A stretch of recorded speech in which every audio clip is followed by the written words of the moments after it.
Hi, my name is Tally Snow. I'm the coordinator of Messianic Jewish Studies at the King's University. Thank you so much for joining us for this year's academic lecture with Rabbi Stuart Dauermann. We're so pleased that you could join us.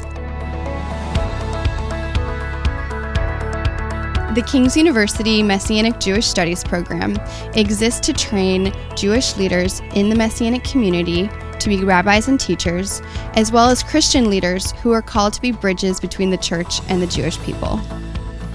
In 1989, I resigned from my position with Jews for Jesus to come to Fuller Seminary and pursue a midlife MA and PhD. After my first year at the school, I was invited to teach a course, the Jewish prayer book from a missiological perspective.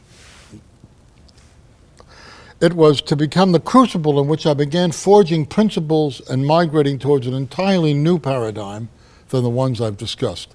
The Hebrew Christian paradigm, the Jews for Jesus paradigm, and the early congregational paradigm. I had another paradigm cooking. I taught, it was an intensive course, 2 weeks, 8 hours, 6 hours a day. All of my students were Jews for Jesus staff workers or their spouses. At the beginning of the course, my point was that we must address Jewish people from within Jewish life rather than from outside of Jewish life. That's basically the point. We must address them from within, not as outsiders, but as insiders. Everybody in the Jews for Jesus staff was opposed to my paradigm, every one of them. During the 2-week course, they were all flipped. They all turned. I realized something is up, something has happened. During that 2-week intensive, every Jews for Jesus staff member and spouse in attendance was flipped from their former opposition to agreement with my insistence that we must speak to Jewish people from within Jewish life, not from outside of it, and not as critics of the religion of the rabbis. But what at the time was a pragmatic concern, the best way to talk to Jews is from within Jewish life, would later become a major theological conviction that it is incumbent upon Jews who believe in Yeshua to live communally, covenantal Jewish lives. That's what I believe now. I believe it's not just good missionary strategy. I believe that it's biblically indicated. Papers written while working on my MA helped me to work through various aspects of this, etc., etc. By December of 1991, I became the rabbi of Ahavat Zion Messianic Synagogue in Beverly Hills. I was invited to do that, and that was very important. That became a laboratory where I could try out some of my ideas. But about that time, I had I'm not going to use the word vision, a call. There's a verse in Lamentations 5:21. Bring us back to you, O Lord, and we shall return. Renew our days as of old. Hashivenu Adonai alecha v'nashuva chadesh yamenu kekedem.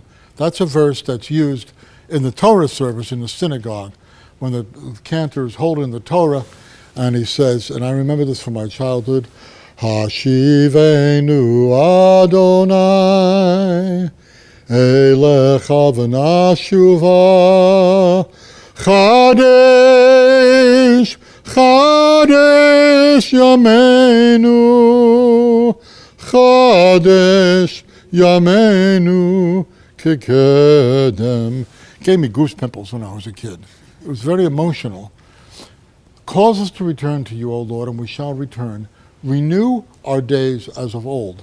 And the birth of the Hashivenu vision was rooted in this idea that renewal for the Messianic movement would not come from galloping off into some unforeseen Holy Ghost future, but it involved reconnecting with our past in order to move forward.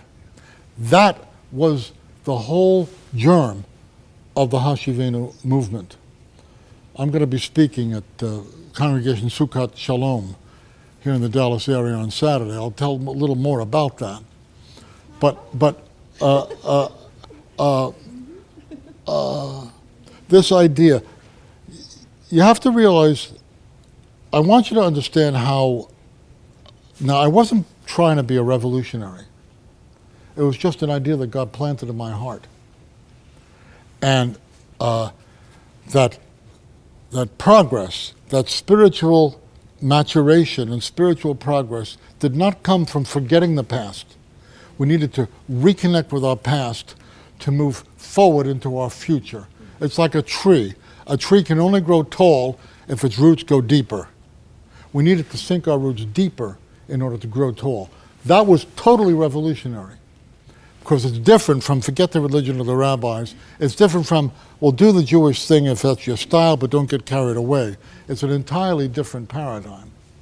And that I went on a retreat, a silent retreat, in about 1991 in January, and God confirmed that to me. And so we found that I then began to look for people to be associated with me in this, and it was at a UMJC conference, and just intuitively, I picked this guy, that one. We're still together.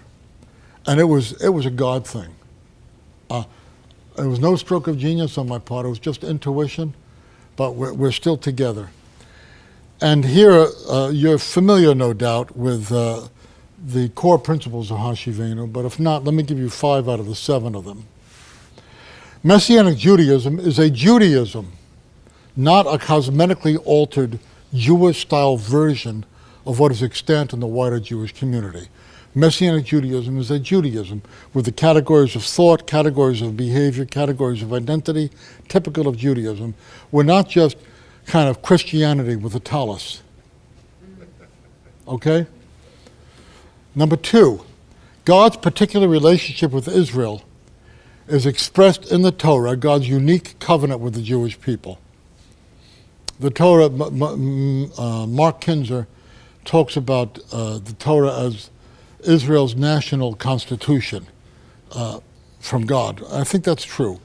God's particular relationship with Israel, the Jewish people, is expressed in the Torah, his unique covenant with the Jewish people. Number 3, Yeshua is the fullness of Torah. Here's its most perfect expression. He is the one by whom we gauge whether our perspective on Torah is valid or not. He is Torah in human flesh, as well as being God in human flesh. Number 4, the Jewish people are us, not them. Number 5, the richness of the rabbinic tradition is a valuable part of our heritage as Jewish people. You can readily see how that is totally different from the paradigms I've described previously.